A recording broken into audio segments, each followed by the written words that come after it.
One morning, Henry was feeling very sorry for himself. Sometimes he could pull trains, but sometimes he felt he had no strength at all. I suffered dreadfully, and no one cares. Rubbish, Henry, snorted James. You don't work hard enough.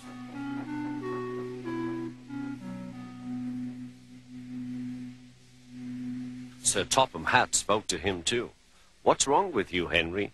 You have had lots of new parts and new paint too, but they've done you no good. If we can't make you better, we must get another engine instead of you to do the work. This made Henry, his driver, and his fireman very sad. Sir Topham Hatt was waiting when Henry came to the platform. He had taken off his hat and coat and put on overalls. Henry managed to start, but his fireman was not satisfied. Henry is a bad steamer, he said to Sir Topham Hatt. I build up his fire, but it doesn't give enough heat.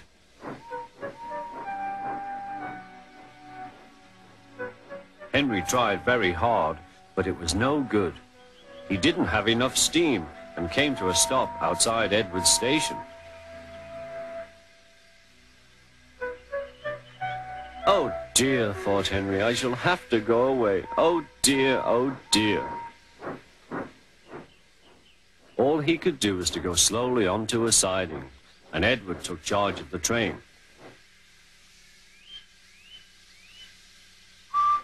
Sir Topham Hatt and the fireman went on discussing Henry's troubles. What do you think is wrong, fireman? Asked Sir Topham Hatt. Excuse me, sir, he answered, but the fact is the coal is wrong. We've had a poor lot lately, and today it's worse.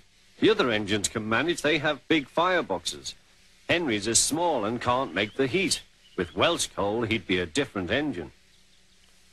It's expensive, said Sir Topham Hatt, but Henry must have a fair chance. James shall go and fetch some.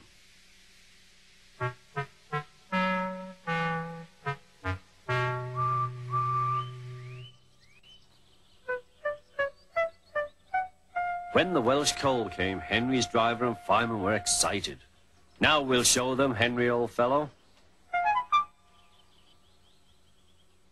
They carefully made his fire, putting large lumps of coal like a wall round the outside. Then the glowing middle part was covered with smaller lumps. You're spoiling my fire, complained Henry. Wait and see, said the fireman. We'll have a roaring fire. Just when we want it. The fireman was right. When Henry reached the platform, the water was boiling nicely, and he had to let off steam. How are you, Henry? Beep, beep, whistled Henry. I feel fine. Have you a good fire, driver? Never better, sir, and plenty of steam.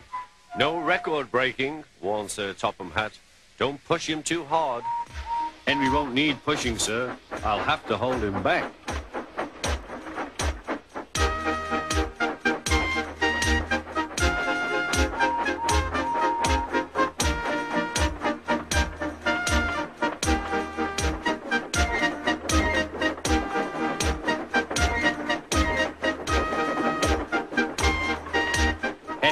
Lovely day.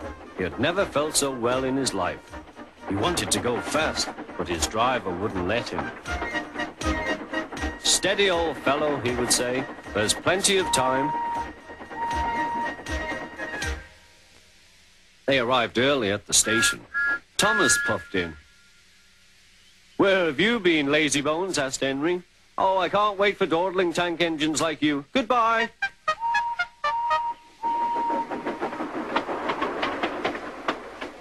Whoosh, said Thomas to Annie and Clarabel. Have you ever seen anything like it? Both Annie and Clarabel agreed that they never had.